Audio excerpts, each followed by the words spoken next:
the Dukes weren't hazardous. She's only 17, made us curious. It was a carefree time. How about we jump back and rewind? We were living on Winger and a prayer, just garbage pail kids with mullets and big hair. Let's open up another pack. Gen X wants their future back. Break out the denim jackets and faded band patches. Share memories, Polaroid captured. It's the Gen X marks the spot podcast.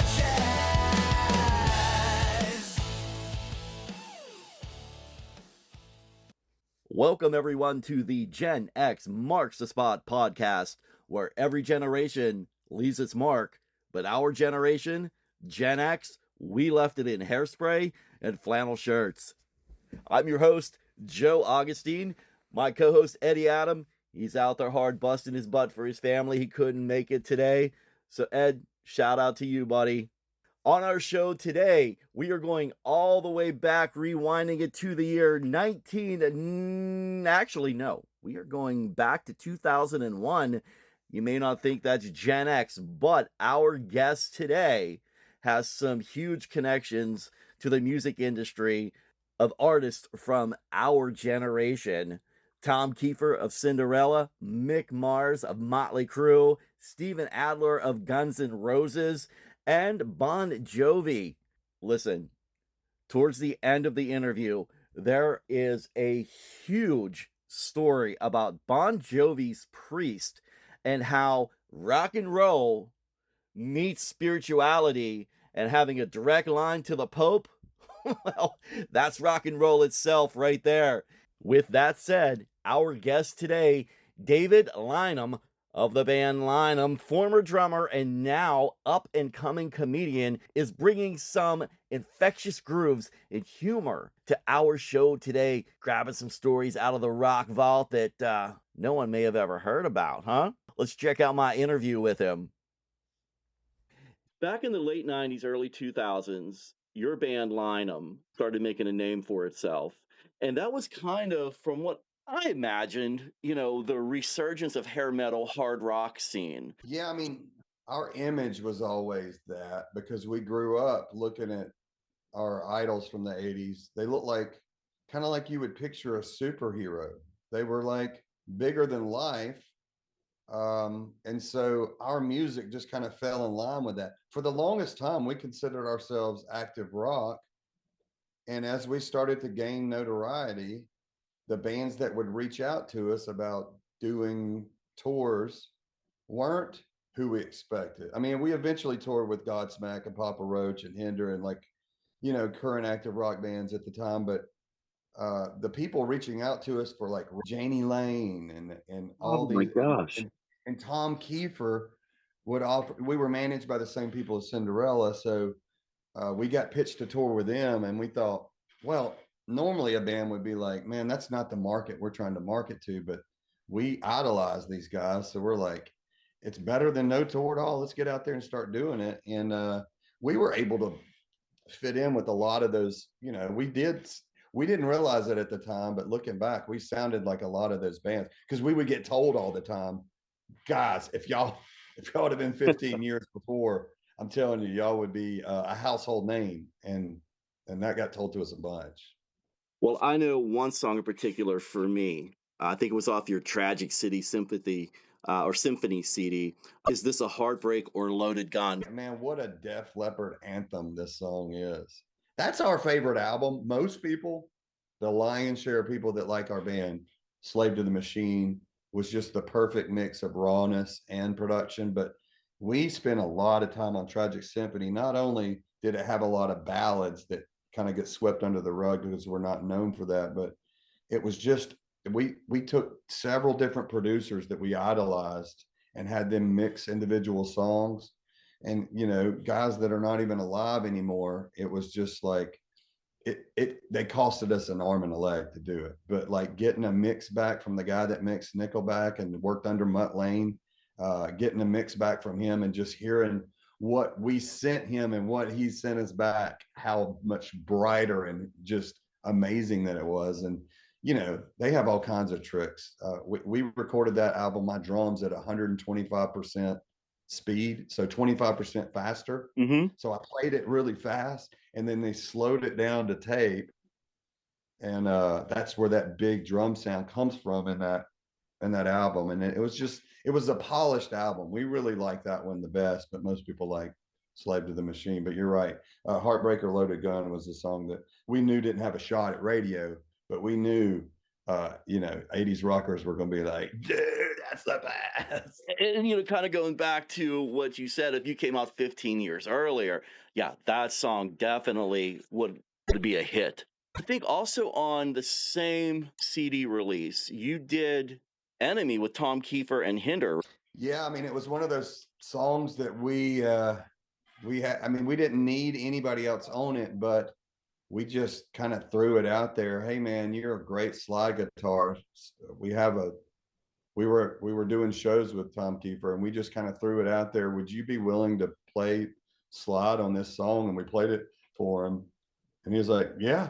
We were at the tail end of the tour. I think we were somewhere up at the House of Blues in Myrtle Beach, and he's like, I'll go back to Nashville. We get back tomorrow, Sunday. How about Tuesday? I'll drive down. We're like, oh, no, you don't have to drive down. We'll come to you. He's like, no, man, I'll drive down to Birmingham. He got in his car, packed his Les Paul or whatever it is he plays, and drove down to Tarrant, Alabama, where we were recording the album, and played the song and knocked it out in about an hour and a half. And was out of there. And then Hinder, we toured with those. I mean, I still talk to Hinder all the time. They're still friends of mine, and they come out and see me do comedy when I come through Oklahoma. So they would come out, and they were in town on an off night in Birmingham, and we were drinking like they drink a lot. And I was like, guys, I know we're all hammered dog shit right now, but how about we go over to the studio and y'all do gang vocals on the song? So the whoa-ohs on that song are all Hinder and us, but we're all shit faced in the studio. Just we tracked it in like 30 minutes and left. That's on that song. And then we go and never release it. We collab with two great friends of ours and then never released it. But that was kind of our MO. We always release songs we thought would perform well at radio because that was our ticket in. Well, you just mentioned you're doing stand-up comedy. So you are now being a stand-up comedian. How is that different doing comedy just by yourself instead of being on stage with other band members, especially like if you're thinking, oh, I might screw up here, I don't know, and you can like kind of the bandmates can kind of cover you, but you're all alone now out there on the stage. Buddy, you just described it to a T. There's nothing else I need to say. I mean, I didn't realize before I started comedy what kind of comfortability the drum kit provided me. And you're kind of playing songs, and if everybody's had an off night, a bad night in a band, and you can kind of be like, it's a little of Mark, it's a little of Jacob, we're just not locking in tonight. But you're right, when you go outside and share your inner thoughts with people, and there is the expectation of laughter, and they kind of just don't feel it. I mean, dude, I wouldn't wish that on my worst enemy. It feels like you're getting, like if you were in junior high school and somebody pantsed you right in front of everybody, and they all just pointed and were like, it's the shit nightmares are made of, you know? Well, now you're causing me some PTSD right now because I'm having flashbacks. So. You got pantsed in high school? Well, yeah, a couple of times. Yeah. So probably was deserved. I got pushed over. Somebody one time in high school kneeled down behind me that I didn't see them kneeling down, and then somebody just pushed me. And of course, I'm back on my ass, but. Well, you know, I'd like to say it happens to all us cool guys, but you know how that can be. Yep. So how would you describe your comedy? You know, I'm fine. It's hard to describe any comedian that's in the first 5 years. It's hard to describe your comedy because you're kind of finding your voice.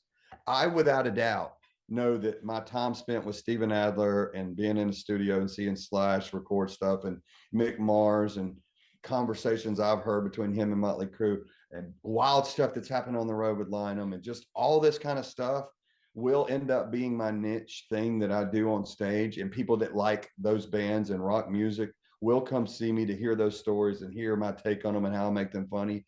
But right now, I'm in the process of finding my voice, man.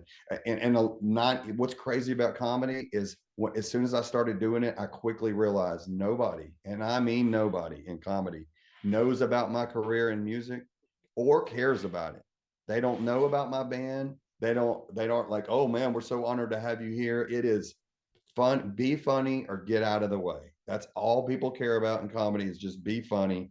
And I like it that way because one of the reasons I pivoted from drumming is you've got an army of people with you and you all have to paddle the boat in the same direction. A lot of bands break up because of that. You know, it's hard to do it. It's hard to do it with three of us. It's hard for, even if we get along as great as Lynam does, what ended up pulling us apart it was a cataclysmic series of events, and we're still together, but we don't play as much because the lead thing was like Jacob got tired of playing covers, and we financed our tour by playing covers around the Southeast, playing frat parties and sororities, which a lot of bands have a history of doing. We bought our bus by playing these covers. We had a tour bus we toured in. So it was kind of, we're true musicians. I know some musicians frown on that and they're like, you should get a job at McDonald's and play your own music and that's it. Well, no, when you're a musician, your trade is playing music. So how can you generate revenue? Well, when you're not out there losing money doing an original tour, you go play covers and you pay your house note. It's how we did things. Well, Jacob started getting writing session offers that just could not even compare to the money we were getting offered. And we were getting offered good money. And he was still, the writing sessions he was getting with big pop artists were just, and the thing is, he was signing NDAs about all these songs he was working on. Big artists. And they would have him sign an NDA. Can't tell people he wrote it. We'd be riding down the road. I'd hear a song on the radio. He'd be like, I wrote this song. I can't tell anybody, but I wrote this song. And I'd be like, that's crazy. And not only is that a lot of money up front that we can't compete with and line them, it's mailbox money forever. I mean, it's every time he opens his mailbox, it's loaded with checks from artists he's written for. And he's writes for a lot of, you know his history with Mick Mars and Steven Adler, I'm sure. But Right. Yeah, he was the lead singer for Steven for like 3 years. yeah, we were all, and when that happened, Jacob's like, man, I don't want to forget about my guys. So we became his crew. I became a tour manager and a drum tech, like sober coach. Like I had to do all this stuff. I'm having to pat people down before they do a meet and greet with them. And I'm having to get his drums down and up. It was a lot of stress, man. And I think the final straw was when he canceled a UK tour and we blocked off a whole summer for it in Lynam. We Oh, did not, man. Yeah. we canceled all of our gigs to go do a tour for him that didn't really benefit us. It was an income stream, but yeah, about 2 weeks out, Steven was just like, I ain't feeling it. And he grew up, got popular young. He didn't grind for 20 years in a van trying to make it. So he doesn't understand fully the mentality of people are expecting this money coming in this summer, and it just burnt us all out. And we were kind of like, never again. We can't do that again. And that's how that kind of ended, all these things come to an end. But back to what I'm saying, and when you're in a band, so many things can pull you in different directions. You're not in control of everything. In comedy, I'm in control of my destiny. When something comes my way, I know it's not because I played in Lynam or I worked for Steven or any of that. I know it's because I sat there and grinded and ate shit in front of crowds, figuring it out, going up the next night, eating shit again, going, what is it? What is the word placement in this joke? Because I know it's funny. And then after a month, finally getting the laugh and going, oh, I did this. Pat myself on the back. I don't have to worry if anybody else wants to do the joke I'm doing. I'm doing it. So that's what I like about it. But you're right. There's it's the scariest thing you've ever done in your life. Have you talk in front of people a lot? I used to be a radio disc jockey about 25 years ago. Gave that up, get married, and actually try to get a career that could be stable. But no, I understand what you were just saying right there. I'm grinding out there every day trying to get this podcast up and running and getting guests such as yourself. My last two guests were Tony Montana from Great White, and then I had Stacey Blades, formerly of LA Guns.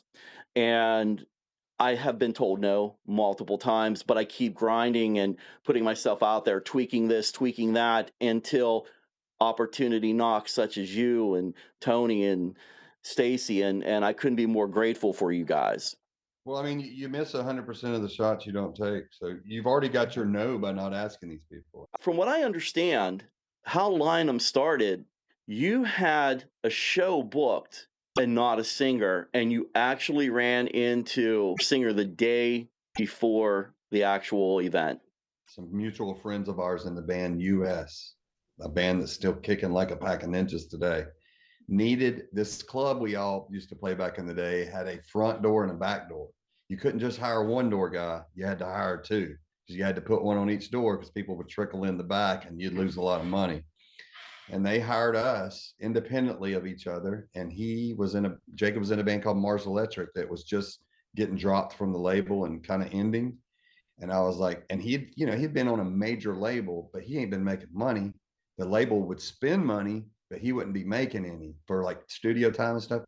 So I was like, man, I'm booking gigs. I've got them lined up with no band, $300 a pop, some of them 400. He was like, you mean we can make 100 a man a night? This is 2001 now. And I was like, I got one booked tomorrow night, dude. I mean, I know you're good. I've heard about you. I've never seen you live, but I've heard about you. You got to be good. I said, we got one tomorrow night. And we sure enough did. The very next night, February 28th, 2001, we played our first show at a place called the Arena in downtown Birmingham, Alabama. It's no longer there now, but the area is still there. And then I went ham. And we were the band that didn't have a set list. We would go, what do you want to hear? Somebody would scream something, no matter how obscure it was. Me and Jacob had this thing together. We're a sponge. And we had a bass player at the time that was kind of the same way. And buddy, we would just go into it. We'd go into it. And we started making good money. We started playing 7 days a week. We're making great money. And then we started playing 8 days a week. We had double dip on Saturday. So we started crushing it. And then Jacob's like, hey man, if we're going to be a band, we got to name it something. And I was like, well, you can name it whatever. And so I was booking the shows and everywhere kept putting it under Lynam. And Jacob goes, we're going to call it Lynam. I go, why? He goes, because you're such a terrible drummer that you're either going to get better or you're going to be forced to run your family's name through the mud as long as this band's together. It's funny you said that because I read that exact quote not too long ago when I reached out to you. I think it was in Modern Drummer way back when you had said that. Yeah, and it's true. And I was a terrible drummer, but I was good enough that where he noticed, but I don't think the crowd noticed as much. But either way, when it came time to record that first album, I couldn't cut it. Our first album, White Trash Superstar, I'm on maybe one or two songs, and the rest is another guy that we brought in, and Chris, that came in. And it was such a rude awakening to me. I've never felt like somebody was playing games with me more than trying to play with a click track in a studio for the first time in my life. I just started not long before that. So it's not like I had any experience. I kept thinking the producer was speeding up and slowing down the track. That's how bad I was. I swore it was him. And I remember going outside the studio, bawling, crying, calling my mom, just like such a pussy. I was like, Mom, I'm not cut out for this. I can't even, the album, the band name is Lynam, and I'm not even playing on it. Do you realize what that does to my soul? And it crushed me. And I'm telling you, Jason Elgin, shout out to him, our producer at the time. He was brutal on me. He really was brutal. It made me now to where I can play with a click. And I hardly ever play shows now, but I could play to a click right now, no problem, in my sleep, because I never wanted to feel that ever again. It stung so bad. Yeah. Once it hits you in your soul with anything, you want to be better. Oh, yeah. Yeah, I didn't want to let him down and everybody else down because time is money in the studio. And I know at some point you had said that you considered yourself more of a flair drummer than an actual drummer. To this day, I am. People, here's what we banked on in Lynam. Not just me, Jacob too. I mean, Jacob's a great player, but I'm saying the reason we looked like Christmas, somebody gave us a review once in Boston that said we looked like Christmas ornaments. Oh, no. But we we laughed. It was funny, but we took it as a compliment. We're like, that's great. They remember us because we look like Christmas ornaments. And we banked on the fact that people listen with their eyes. They do. They Yeah. listen with their eyes. And if you're putting on a show and you're running around town and running around the stage and spinning guitars and I'm throwing sticks and I'm catching them back and I'm doing all the bouncing on my nose, throwing them behind, all this kind of stuff, people confuse that don't know anything about music as David's a good drummer. I'm a terrible drummer. I've just got ADD and I've played these songs for forever. In my brain, I'm either going to start doing tricks or I'm going to start watching the captioning on the TV, the 30 for 30 that's on the TV beside me in the club. I'm terrible about that. I have to entertain or my brain, it's just the ADD brain, you know? To this day, friends I still have that are crushing it, guys in Shinedown, guys in Hinder, guys that are out there, Papa Roach, that are doing the damn thing. Yeah, now it is cool to be considered that's like the most important thing when you're young, dude, just to be considered in the club.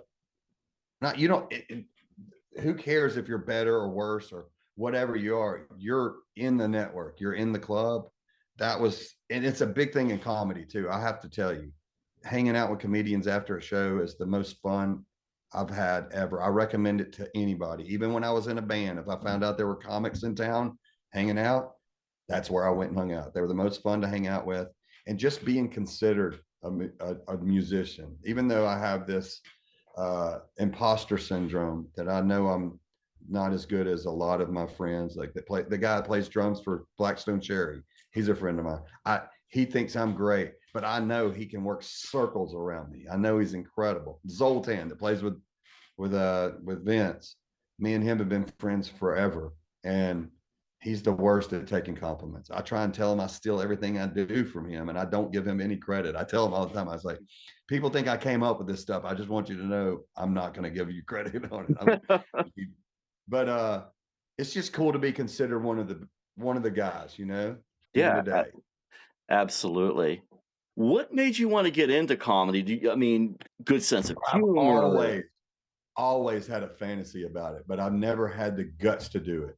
What led me to it, I was playing in a cover band that I won't mention because I'm not trying to talk shit on people, but I built that cover band from the ground up, and they started showing me resentment.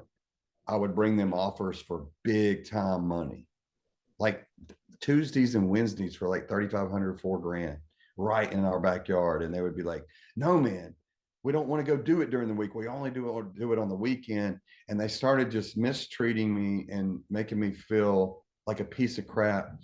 And I knew I had a kidney transplant coming up. I had a kidney disease I've had for Oh, wow. 15 years. And so I knew that I had a transplant that was inevitably coming up in the next year. And I was like, you know what, man, I just decided life was pushing me in the direction of chasing something that I was terrified to do. But I knew that I would rather, this is what I ended up deciding on. I would rather try and fail than have to sit there and live the rest of my life not knowing if I could have made it, if I could have done it.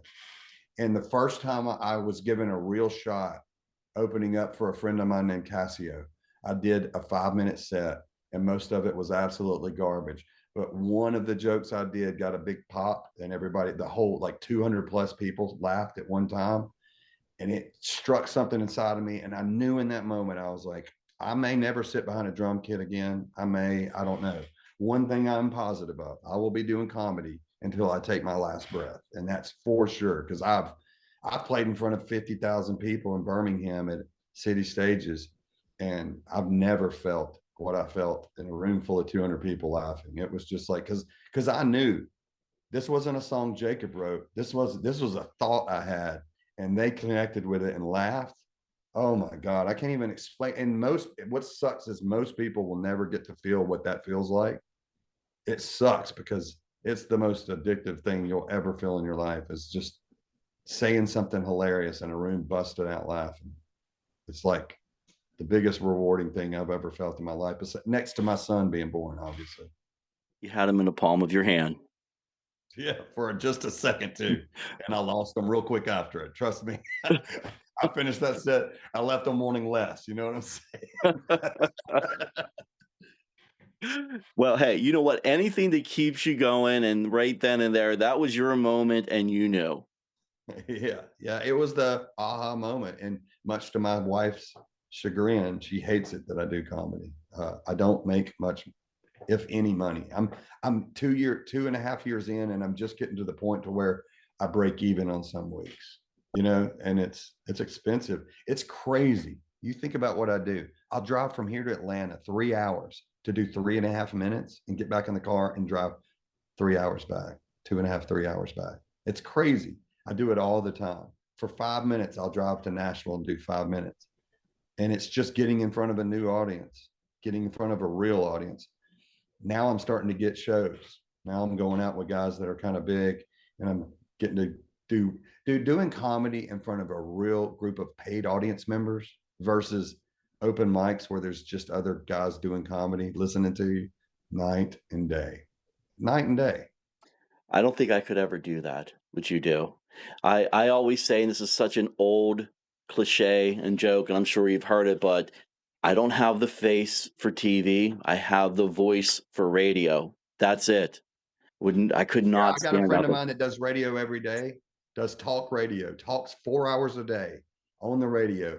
He lost a bet, a fantasy football bet, and had to get on stage and do 5 minutes at a mic that I ran that only 8 people were at, maybe 10.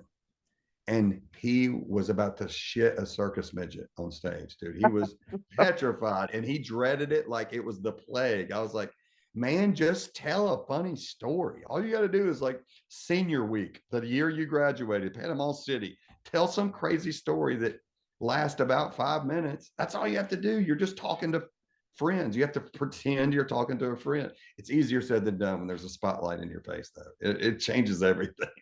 Oh, I can imagine. Absolutely. I want to do a podcast because talking like this with friends and people is how I come up with new material that's not me. Well, let me give you something maybe you can use. My 10-year-old got a call from the principal on Friday. Mr. Augustine, I wanted to let you know that your son is here in my office with me. He physically offended someone. I'm like, wait, what? What does physically offended mean? Well, you know, it's not physical assault, but physically offended is when you point your finger at someone the wrong way and it upsets them. Or if you touch them by putting your arm around them, that's physically offending someone. And that's what your son did. I'm like, What? yes. Well, we So, don't deal we don't deal with that in the Lynam household because we homeschool my son. And when I say we, I mean my wife. You know better than to think my dumbass is educating anybody as well. right. Dude, So they're that's funny, coming up with bro. all these terms, physically offended. Well, I was like, well, you know what? My wife goes, God, you're so stupid all the time to me. I guess I'm spiritually offended. So, You can counter stupidity with stupidity. You can oh my say, God. Yeah. okay, well, if they're offended that way, I'm offended this way. I've got a whole crazy story about Bon Jovi's priest that I can tell you that's really interesting about how we connected with Bon Jovi's priest, who ran the fan club with John's mother for a couple of decades. And he found us because his last name's Lynam. Get out. Yeah, we got on our message board. I would reckon it's around 2004.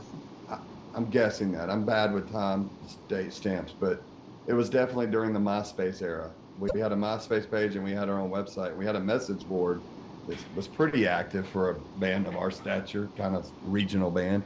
And we got a message on our message board saying, hey, this is Father Bob. I have an interesting tie into the music industry. Get back to me. I'd love to meet you guys. And we just saw it and we ignored it. And then 4 months later, another message. Hey, I never heard from you guys. I run the fan club for Bon Jovi. I'm a priest here in New Jersey, and I discovered you guys by Googling my last name. Please reach out to me. Again, we didn't respond because we have friends that would make up some BS like this.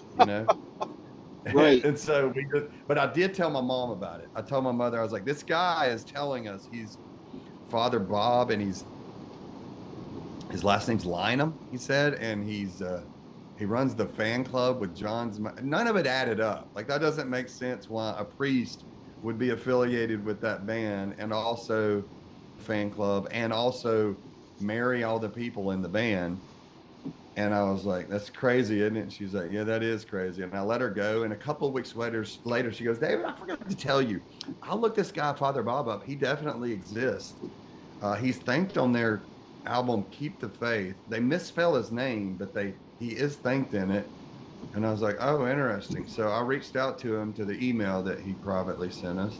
And much to my surprise, he just unloaded all this stuff. He goes, I ran the fan club with John's mother, who recently passed away. But I would like to bring you guys to New York. And we're like, whoa, that's expensive. Like, we can't fly up to New York. He's like, no, I'm paying for it. You guys go book your flights. And I want you guys to like make a 3 or 4 day trip out of it to New Jersey. I'll introduce you to John's brother. Hell, I'll introduce you to the band. Hell, I'll take you to see him at Madison Square Garden, 6th row. And we're like, what? This is crazy. We're telling everybody, we're actually going to go. We're going to do it. We're going to go see this guy. And we go up there, and he picks us up from the airport in a limousine. We go up there, and sure enough, he takes us to his church, and he also runs a school called St. Augustine. It's a church/school, and he takes us to his rectory, and he shows us his wall of fame. I about said flame. His wall of fame, pictures with just any and every 80s rocker you could think of. And we're like, wow, this is crazy. Then he takes us to meet a bunch of people. He takes us to Soul Kitchen, the guy that runs Soul Kitchen, Lou Morial, that we're still friends with to this day. And so we meet John's brother, and then he takes us to Philly. It was back when he owned the Philly Soul. I don't even know if that's still a team, but he owned the Philly Soul. He's like, I'll introduce you to John if y'all want. And we're like, I mean, if it happens, it happens. We're not like, we don't have to meet him, but we go and watch a Philly Soul game in his press box, in his box that he has there. For some reason on this particular date, they had a meet and greet up there. Like, they had the girls, a bunch of girls, they had the fan club members up there, which are all women, by the way. I did not see one man. And they're all up there. And John's brother kind of comes in before halftime and says, ladies, listen, gather around, everybody listen. Now listen, John's going to come in here at halftime. Don't swarm him. When he comes in, play it cool. He will stay here for the whole second half and hang out the rest of the game. If you bombard him and freak out and run to him and cause this mass hysteria, he's going to just stay in for like 3 or 4 or 5 minutes and leave. And everybody understand that. And the ladies are like, yes, we understand. Yes, we understand. And we're like, well, it looks like he's going to be here the rest of the, I mean, that's what we're thinking. And Father Bob looks at us. He goes, they will not. Another friend of his is like, they will not play it cool. They never play it cool. This happens every time. Every time these girls buy it, every time they say they're going to play it cool. And the second he walks into the room, they just pandemonium, scream like the Beatles have just arrived. Comes in the room and they just go crazy. I mean, it is like nothing you've ever seen. He does a loop around the room rather quickly, 5 minutes, and he goes right back out. And we didn't meet him. I mean, I was from here to my computer to him, but I don't like meeting people in cattle call situations like that. Plus, I'm not like, by that stage in my career, I was not starstruck by guys. So we never met John. It was just crazy. To this day, I've never met him. Met Richie. I have a letter that Richie mailed me in there that I have framed that was just like words of encouragement and drumming. And we met actually the whole band except for, I said Richie, I meant Tito. Yeah. Yeah. I mean, Tito sent me got a handwritten message. But we met the whole band, and it's just crazy, man. Okay, so down the road, I mean, he considers me family. We have the same last name. We don't know where we connect on the family tree, but he was getting promoted in the church as I can't remember what they call it, canon. He was being canonized, and they were doing it in Poland. He flew me and my bass player Mark who was in the movie Rock of Ages. I forgot to tell you that. I don't know if you Get know that. out. He was in the movie Rock of Ages. If you look in anytime there's Tom Cruise, he's the bass player in the band. So anytime they're playing live in that movie, my bass player Mark is the bass player in that band. Anyway, he takes us also to go see Rock of Ages on Broadway while we were there. I mean, it was like a whirlwind. He'd take us to the nicest restaurants in Manhattan, and they all knew his name as soon as he walked in. They're like, "Oh, Father Bob," and we were like, "Why in the world is he doing all this for us?" Most recently, during COVID, he took Mark and I to the Vatican. Now, when I tell you the Vatican, we stayed where the Cardinal stayed.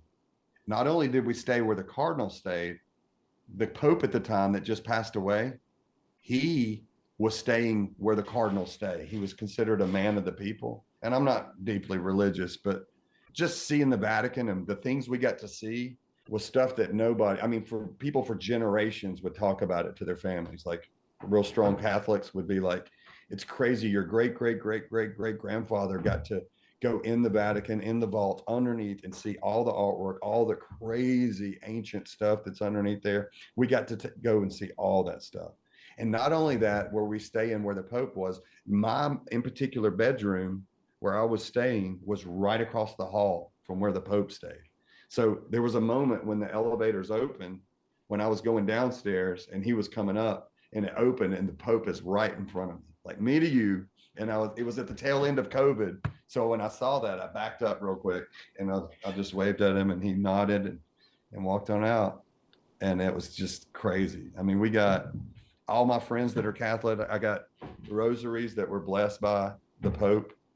Father Bob's one of the nicest people that we've ever known. He's done so much for us. Anytime we toured, came through Philly, did the TLA, Theater of Living Arts, he was there. He took our whole crew and tour manager and every bus driver. I mean, you name it. He took us all out to the nicest steakhouse in Philly.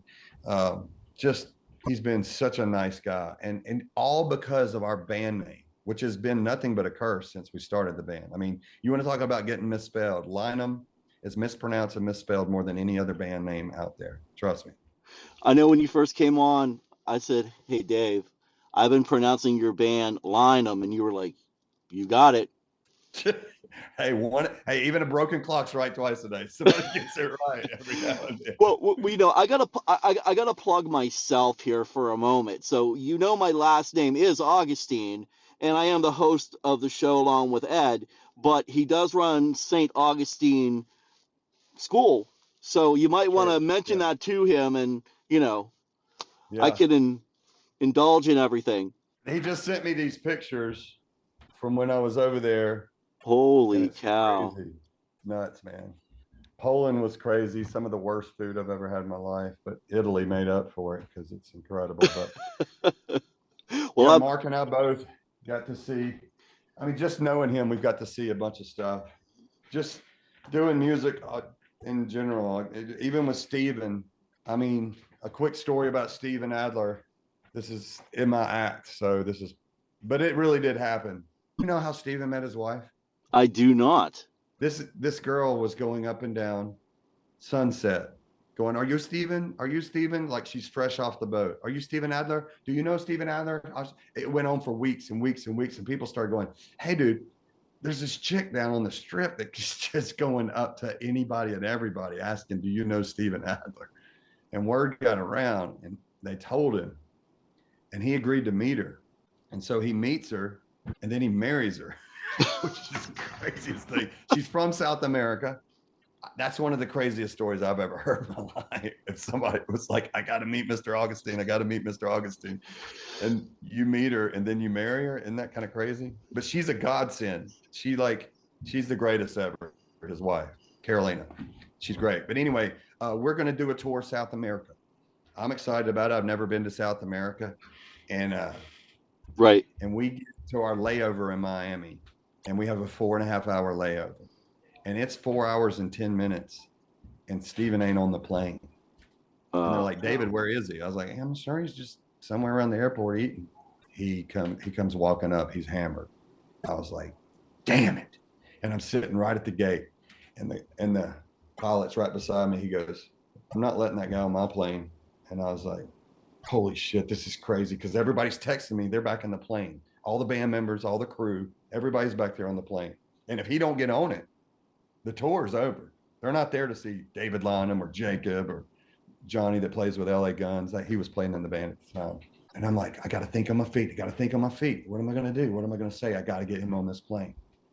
And I looked at that cop and I said, that pilot. And I said, you're not going to let my mentally disabled friend on the plane? And he goes, what? And I was like, my friend's mentally disabled. You're not going to let him on the plane because of that? And he was like, oh, no. I'm so sorry. I'm so sorry. I thought he was drunk. And I was like, no. And I get him on the plane and everybody's like, what took you so long? I was like, bitch, y'all don't even know what I just did to pull this off. Y'all don't know the Hail Mary that I just threw to get him on this plane. So we get back in the air. We're on the way to South America. We've been in the air 2.5, 3 hours. Steven stands up in his chair. He's like 3 rows in front of me. He goes, David, when are we getting to Miami? Jesus, it's been forever. I was like, I go, Steven. I mean, it's a red eye. Have you ever been on a red eye overnight? It's lights out, everybody asleep. I have, yeah. Pitch black. I go, sit the hell down, Steven. We've already been through Miami. God damn it, sit down. Then another hour later, hey, did you know it's been 25 years since Appetite was released today? Or something like that. I don't know how many years it was, 30 years or whatever. And I was like, Steven, sit down. These people are trying to sleep. So we get down to South America. When we land, it's crazy. It's like the Beatles arrived in America. When we arrive at the airport, there's 300 people in the airport with signs saying, we love you, Steven. We love GNR. People dressed as Steven. People screaming pandemonium. I was like, whoa, this is crazy. He's like, told you, man, this is the best fans in the world. I was like, man, I guess you're right. That's crazy. So we're flying from one city to the other throughout this tour because they're all spaced out. And a little thing about Steven, when he's just going in his day-to-day life, he's got headphones on. He's listening to yacht rock, and that's it. You have to tap yacht rock. You got to get him to pull the headphones off to talk to you. And we're backing off one of the gates now, and they're telling us on the intercom, they're like, this airline is making a maiden voyage right now. We've never gone from this city to the next city. You're actually on the very first flight that we've done. And I was like, oh, wow. And they said, in honor of that, we're going to be filming a commercial when we get to cruising altitude. Now, there's going to be a mariachi band. There's going to be a confetti. There's going to be lights. Everybody's going to be singing, clapping. They're going to be poof, shooting a confetti gun in there, and if you don't want to be in the commercial, let us know, because we'll put you in the back, because it'll take about 5-10 minutes to film this commercial. And I look over at him, not listening to him, and I'm like, this is great. This is great. Steven's about to be in a commercial for an airline in South America. It's going to be like a little Easter egg for people to see. Right. Freeze frame it. Is that Steven Adler? And so we get to cruising altitude, sure enough. And the mariachi band starts playing. They're doing all this stuff. People are clapping. They're doing all kinds of stuff. People are cheering, whistling, singing along. And there's lights everywhere. I mean, they were right. They had all these lights flashing. Cameras are like zooming up and down the aisles, getting everybody going crazy. And I look at Steven. He's like, he takes his headphones off. He goes, Lynam, I told you, man, these guys, they love us down here. They just go crazy when we show up. And he stands up. He goes, guys, you don't have to do this. We're so happy to be here. We love coming down to South America. Meanwhile, they don't know who the hell he is or why he's doing all this. I'm just watching him wave to everybody like he's in the damn parade, He's like, it's good to see you guys. We love coming down here. You're the best fans in the world. He thinks all the fanfare is for him. And dude, I'm crying, laughing next to him. And I finally grab him by his back pocket, and I yank him down. I was like, Steven, they're filming a commercial. You didn't hear any of this. They don't know who you are. They're filming a commercial for the airline. And that look of, what? And I was like, yeah, man, this is the maiden voice. I had to explain everything to him. And he was like, well, they're still good fans. I mean, David, you know that, like, you saw it at the airport, right? I was like, no, I get it, but it's so damn funny. But you know, I tell that in my act, and so many people in the room don't even know who he is. Oh, that is sad, man. Oh my. I know, like, that's my voice. Do you hear me telling you that story? Yeah, I mean, That's and what. it's what he sounds like.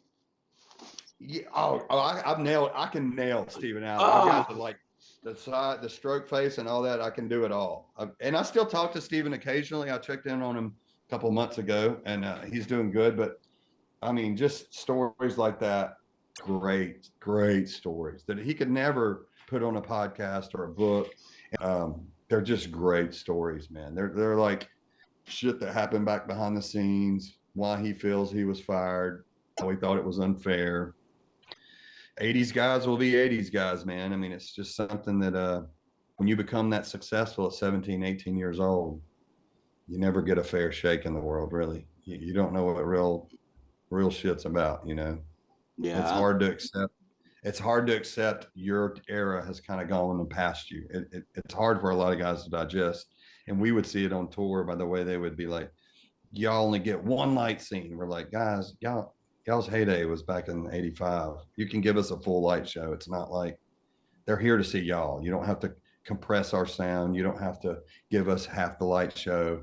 You don't have to do all that kind of stuff. Y'all are the ones everybody's here to see. So, but yeah, I mean, I've got so many stories, dude. We'll do it again sometime, and I've got so many crazy stories. I mean, just being in the studio watching Slash record tracks and like talking to him, being like, he's just like one of us. You know, you forget sometimes that these guys are just regular dudes. And then shook his hand, went out in the parking lot, and he went and got in a helicopter, and I got in an Uber. You know, it's like, oh, he could have given me a ride.